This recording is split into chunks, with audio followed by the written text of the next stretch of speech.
You're locked in to the hottest station on the planet. Resistance is futile. The revolution has begun.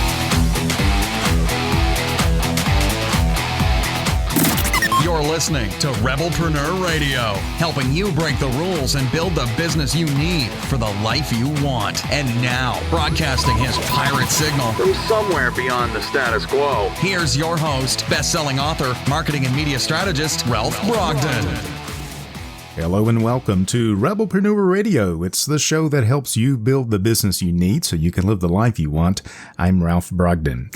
I've heard some business people talk about, self-employed business people talk about the fact that they are not employable. And that's why they started their own business. And so they're kind of like accidental entrepreneurs, accidental business owners. I want to expand your thinking. And let's see if we can identify some principles that would make you forever employable, whether it is in a corporate context or if it is in the area of attracting new clients, new customers to your business. Because regardless of whether you are in business for yourself or whether you work for someone else, you are essentially selling your ideas, your products, your services to other people who either hire you or don't hire you.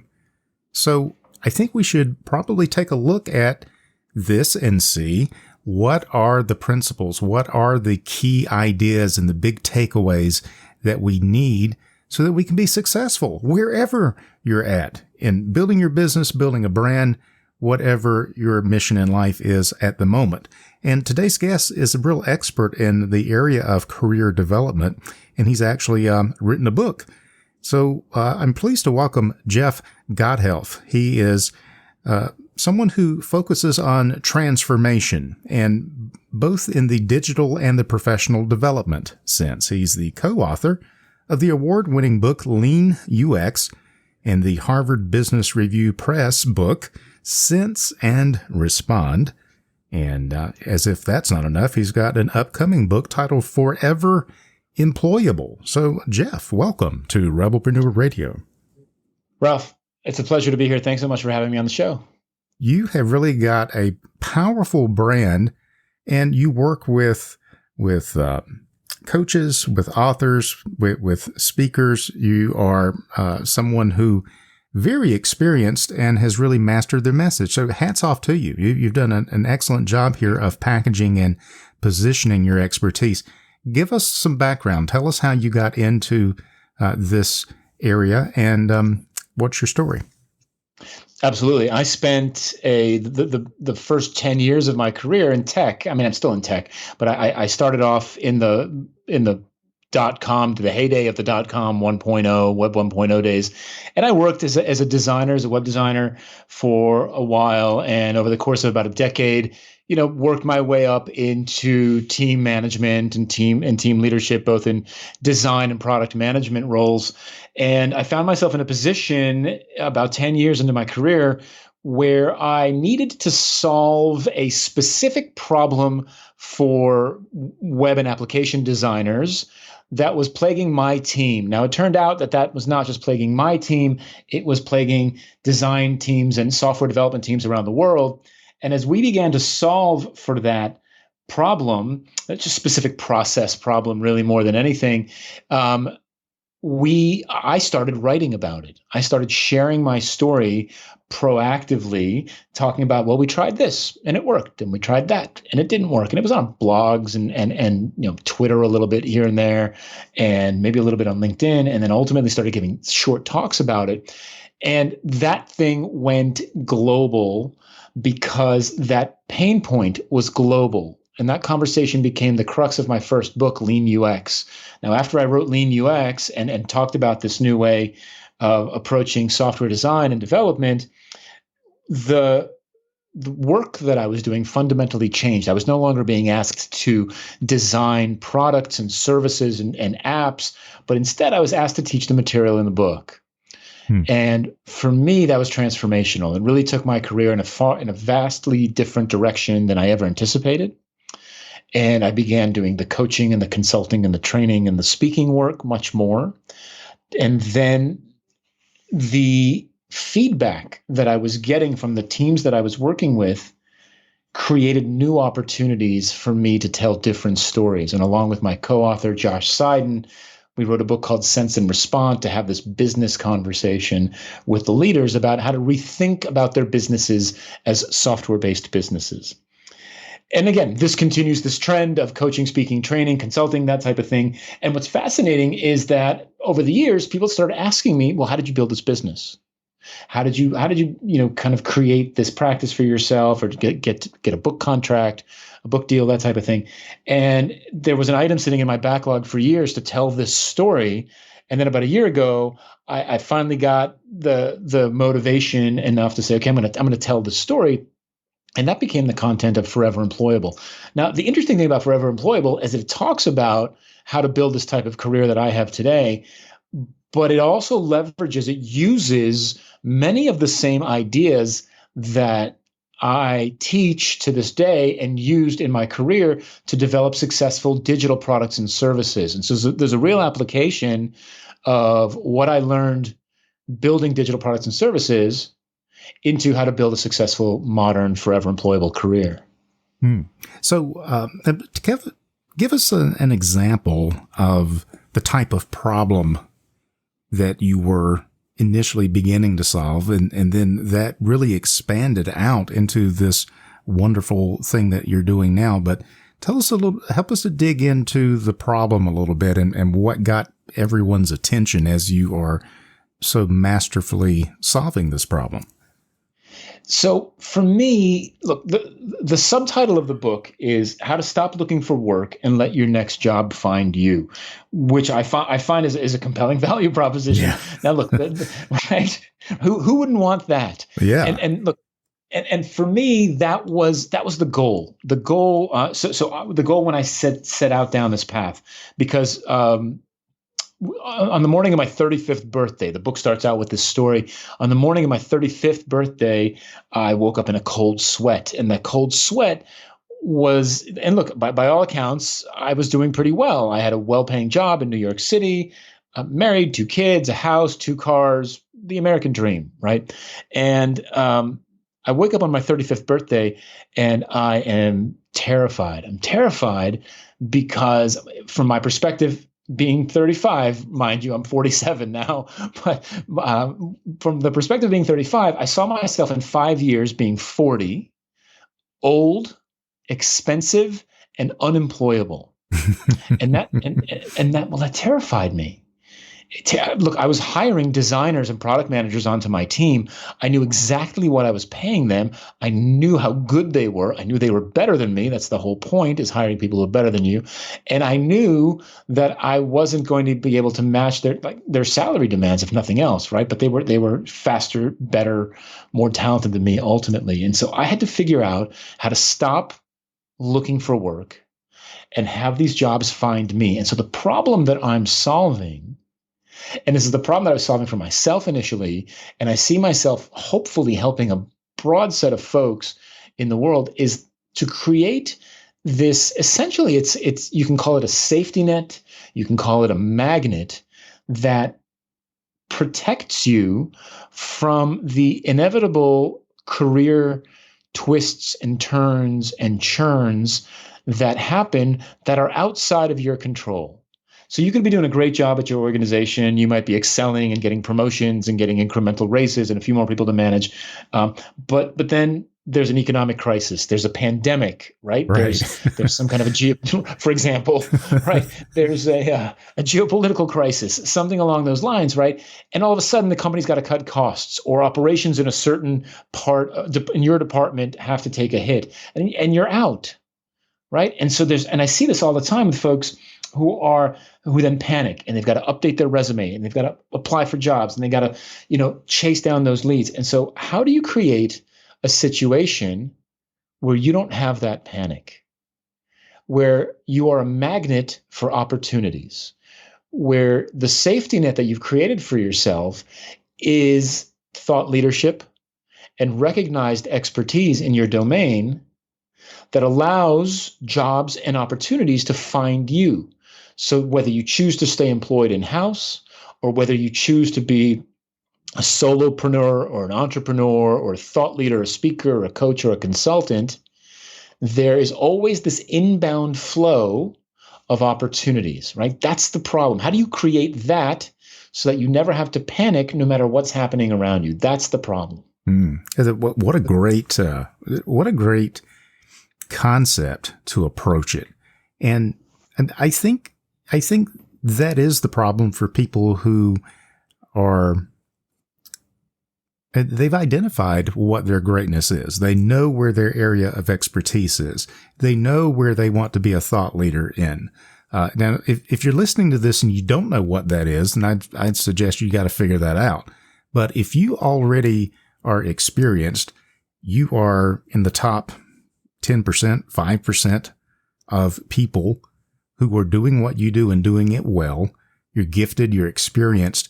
Then what Jeff is talking about is really a way to set yourself free from the limiting constraints of just working for a particular company in the traditional sense.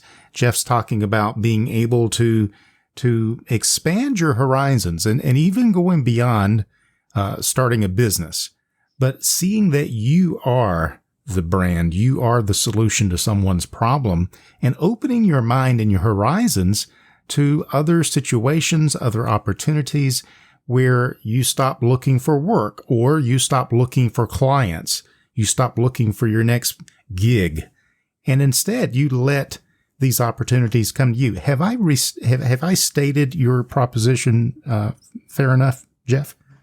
Absolutely.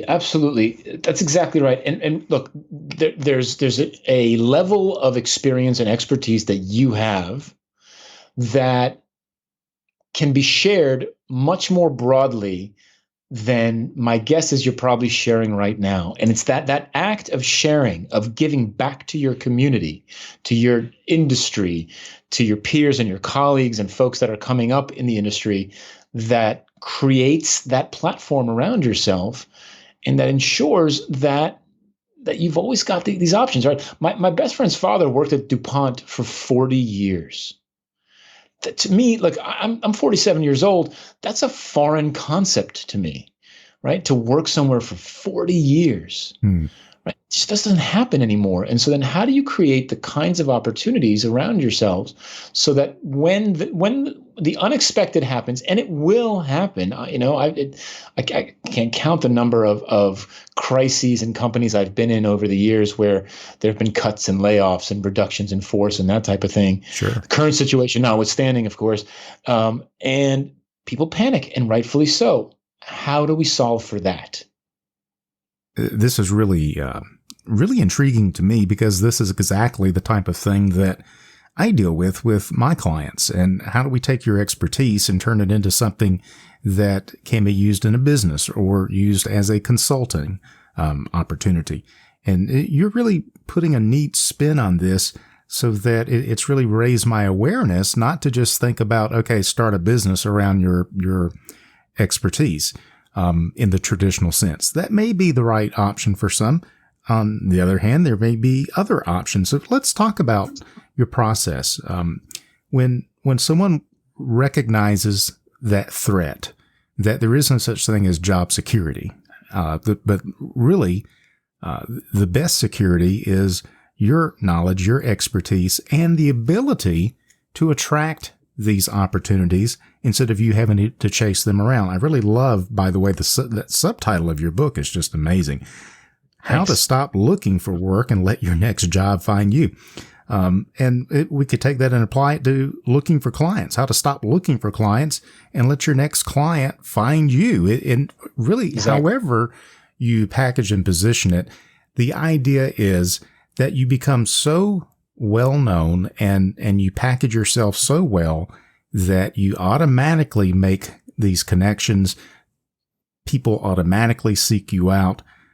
How do we get ourselves into that very, very exciting position? What are some steps that we can begin to take to get into that mindset and into that position moving forward?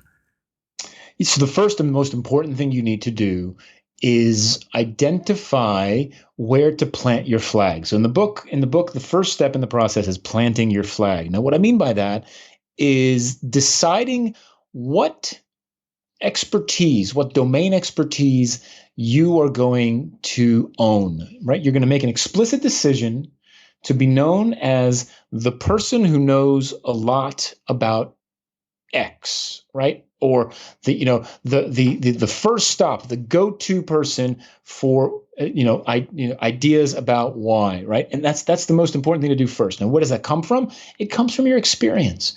It comes from your expertise. It comes from your passions, the things that you care about, the things that you want to do. Maybe it's some personal stuff instead of professional things that you do. Maybe it's some personal things, right? When I set out to do this, I'm a reformed touring musician. I spent a bunch of time through college and after college playing piano and keyboards in bands.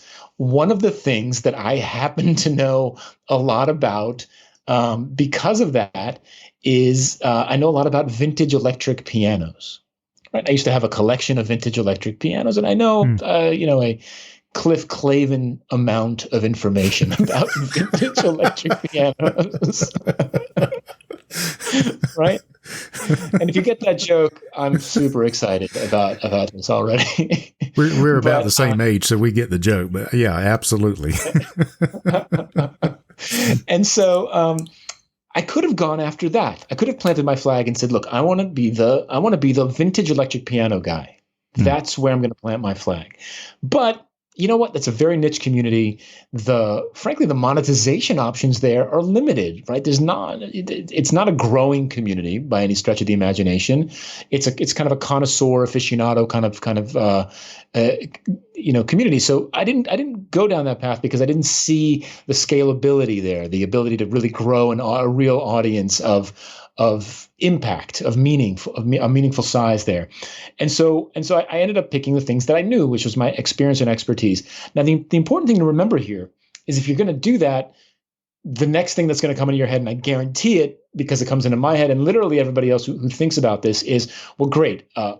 Everything about my domain and my expertise has already been said, right? Or how am I going to rise above the noise, right? With the internet, everyone's got a voice. Everyone can say whatever they want, and they have. And they are. Right. They are, and they have, and they continue to do it. So how do you differentiate? How do you rise above that? And that's the next step. So you pick where to plant your flag, but then you decide, okay, great. What is the slice of that domain that I'm going to differentiate on, right? So the thing that's going to make me different. So for example, if you're just saying, hey, I'm a marketer, it's going to be really tough, I think, initially to stand out in the world of marketing if you're just saying, I'm a marketer. Well, that's like saying I'm a coach. Well, yes, so is everybody else in the world. I'm a consultant. Right. Yeah, exactly. So, okay. But I'm a marketer in the healthcare industry for specific types of medical practices, for example, right? Yeah. All of a sudden, you've now narrowed the domain to give yourself focus and differentiation, but not so much that the audience size is too small. You can't scale up to an audience size of a meaningful scope, right? And so that's the next step, is to really decide sort of what slice of this domain am I going to own, and really, really kind of dig your heels and plant your flag there. I really love that. And I think that's really good. The concept is super specialization. So you have the general practice, the GP doctor, who just kind of sees everybody. And what are you? I'm a doctor. Then they refer you to a specialist, and that specialist may be ear, nose, and throat.